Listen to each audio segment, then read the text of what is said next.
Ай балаңын асырылған пас, допмен!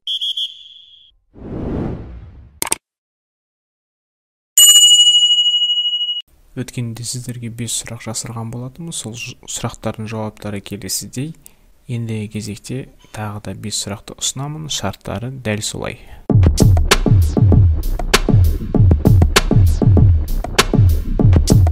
Ассалаумағалейкум құрметті ағайын. Кеше өткен Тоттенхэм мен Ливерпуль арасындағы матчқа назар аударатын боламыз. Жалпы матч туралы, яғни құрамасына назар аударатын болсақ, жарақат алған Серхио Регилон орнына Мэтт Доуэрти қорғаныстың сол қапталына шыққан болатын. Оған дейін ол бірнеше рет сол қапталда ойнады, бірақ дегенмен ол өзінің негізгі позициясы емес. Одан бөлек құрама мен оның орналасуы өзгерген жоқ, яғни 3-4-3 болып қала берді. Яғни соңғы 3 шабуылшыларға назар аударатын болсақ, Кейн төменірек түседі, Сон мен Бергвейн қорғаушылардың артына жүгіріп кетеді. Кейн соларға допты тасымалдаумен айналысады. Кәдімгідей жай қарапайым ойын үлгісі. Сонымен қатар Джо Роден негізгі құрамда шықты. Ол қателеспесем қараша айында Алдервейлерден бәсекелестікті жеңіп алған болатын.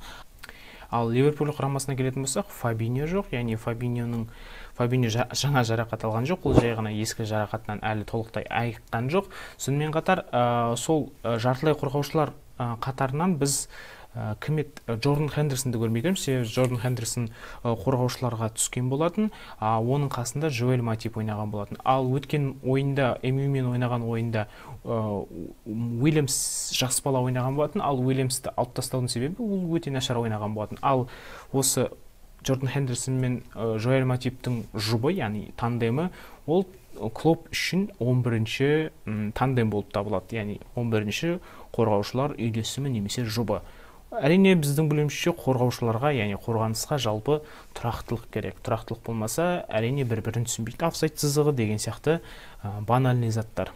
Матч Тоттенхэмнің мықты прессингімен басталды. Қожайындар допқа иеленуден бас тартқан жоқ, яғни допты қайтадан тез алуға тырысты. Допты жоғалтып алса тез алу үшін қарымта прессинг жасап отырды, яғни Ливерпуль жайлы айтып жатырмын. Соның кесірінен, яғни бірінші таймның жартысында фол қағып әкету сияқты, допты тартып алу сияқты іс-әрекеттердің үшеуі немесе жартысы Тоттенхэмнің алаңында орын алған болатын. Яғни Ливерпульдің де прессингі жоғары екенін көріп тұрмыз. Ал бұл Тоттенхэмнің дайындап қойған тұзағы еді, яғни Тоттенхэмға ыңғайлы жағдайлар еді. Олар допты басқа біреудің қақпасына жылжыту мақсатын ұстанған жоқ. Керісінше олар Ливерпульдің жоғары көтеріліп, жаңағы қорғаушылар сызығы жоғары көтерілгенін қалады. Сөйтіп олар допты өзінің алаңынан қарсыластың алаңына өткізу үшін тез вертикальді пастарды қолданған болатын. Мысалы, Тоттенхэм 12 рет қарсыластардың айып алаңына допты өзінің жартылай алаңынан ұзын кросс арқылы жеткізген болатын.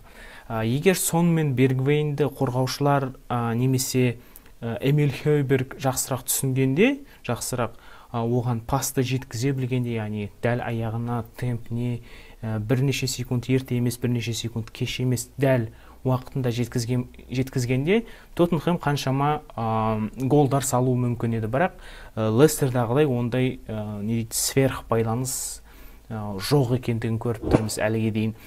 Бір ғана пас Сонға дәл жеткен болатын, бірақ Сон дұрыс соққы жасай алмады, мардымды соққы жасай алмады.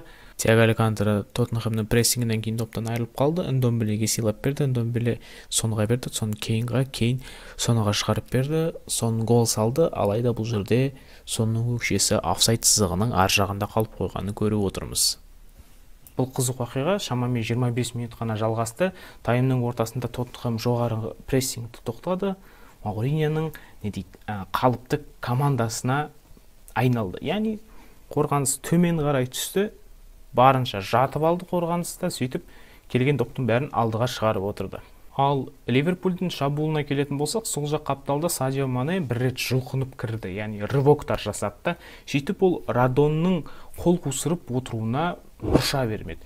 Бірінші таймда Садио Маненің өзі 5 соққы жасаған болатын. Ең қауіпті соққысы ол мына эпизодта судья офсайдты байқамаған сәтте орын алған еді, бірақ егер де гол болғанда түсінікті, ол не дейді, отмена жасалынатын еді, яғни гол есептелінбейтін еді.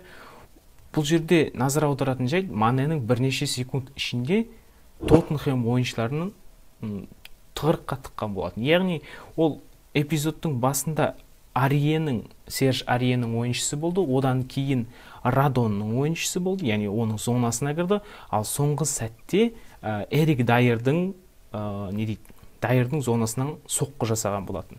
Яғни осы үш ойыншы Манені кім ұстайтынын түсінбей қалған болатын. Ливерпуль есепті ашқан кезде оның негізгі жемісі Маненің рөлінде деп ойлаймын, себебі Джордан Хендерсон оның жүгіріп бара жатқан рывогын байқап, оған аяғына дәл берген болатын. Одан кейін Мане Серж Арие мен Радонды тупикқа тыққан болатын. Жаңағыдай, яғни Арие Радонның ойыншысы деп ойлады, Радон Манеге Арие қарауы тиіс деп ойлап қалды. Сөйтіп, Мане бұл жерден жеңімпаз болып шығып, сол қапталдан прострел жасаған болатын. Ал сол прострелда Эрик Дайер допты қақпашы ұстап алады деп, бұлай допты әрі қарай жіберген болатын, бірақ Лярис оны түсінбеді. Лярис өзінен оны ұстамай гол салынған болатын.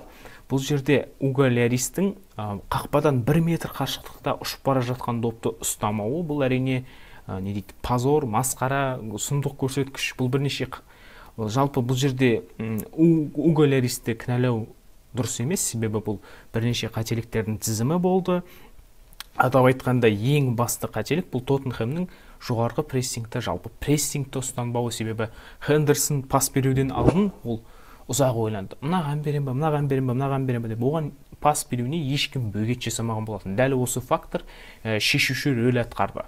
Сонымен қатар Ливерпуль бірінші таймның соңында гол соққан соң, ол Тоттенхэмнің ойыншыларына эмоционалды түрде әсер еткен болатын. Екінші фактор ол Кейннің жарақат алуы, яғни Кейнге қарсы бірінші таймда өте дөрекі ойналған болатын. Сөйтіп, дәрігерлердің көмегі бірнеше рет қажет болған еді. Харри Кейннің орнына екінші таймда Эрик Ламела кірген болатын. Сөйтіп, Тоттенхэмнің қорғаныстан шабуылға шығу үрдісі, яғни шығу моделі түбегейлі жұмыс істемей қалатынын көреміз. Тоттенхэм әрдайым қорғаныстан ойнайтын команда екенін бәрімізге де белгілі, бірақ олар жеңіліс тауып жатқандықтан олар допқа иеленуге мәжбүр болды. Сөйтіп, бірінші таймда Мауриньо командасы допқа иелену көрсеткіші 42% болған болатын болса, ал екінші таймда ол 55% құраған болатын. Бұл әрине мәжбүрлі түрде жасалған шешім болып табылады. Позициялық шабуылдарда Тоттенхэм өте әлсіз болды. Қорғаушылар мен жартылай қорғаушылар арасындағы сызықта жартылай орталық қорғаушылар жоғары көтеріліп кетті, ал қорғаушылар төменірек орналасты. Сөйтіп, олардың арасында гектар аймақ қылып қойған болатын. Сөйтіп, сол жерден Ливерпуль бірнеше рет шабуыл жасаған болатын. Ал мынаны қараңыздар, ең сұмдық көрсеткіш екінші таймда Тоттенхэмнің жасаған жалғыз соққысы ол Хойбергтің голы, яғни бұл өте кейінсіз бір тупик, кейінсіз бір Тоттенхэмнің идеясы тайыз бір тар екенін көріп тұрмыз. Тоттенхэм ойында жеңіліс табады дегенге мүлдем дайын емес болған сияқты. 0-2 есебінен кейін тіпті олар есеңгіреп қалды.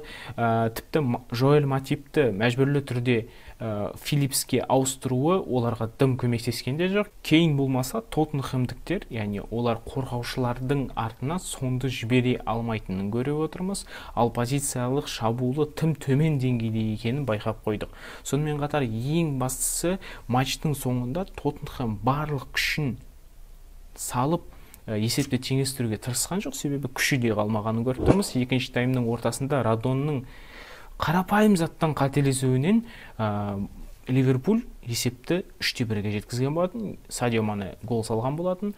Қорытындылай келе, қорғаныста ойнайтын команда үшін Тоттенхэмнің қорғаныста жиі қателесу өте ұят көрсеткіш. Тоттенхэм ойыншылары жеке-жеке қателесті, сонымен қатар олардың арасында қандай да бір химия болмады. Мысалы, Радон, Дайер, Арие, Манені бөле алмады, өзара бөле алмады. Сонымен қатар есепті теңестіру керек кезде олардың позициялық ойыны масқара түрде, яғни төмен деңгейде екенін көріп тұрмыз. Сонымен қатар кейінсіз Тоттенхэмнің шабуылдау модельдері, шабуылдау үлгілерінің ешқайсысы жұмыс істемейтінін көрдік. Ал Ливерпульге нәтижені сыйлаған Мане мен Трент Трентті соңғы уақытта оларды көп сынға алған болатын.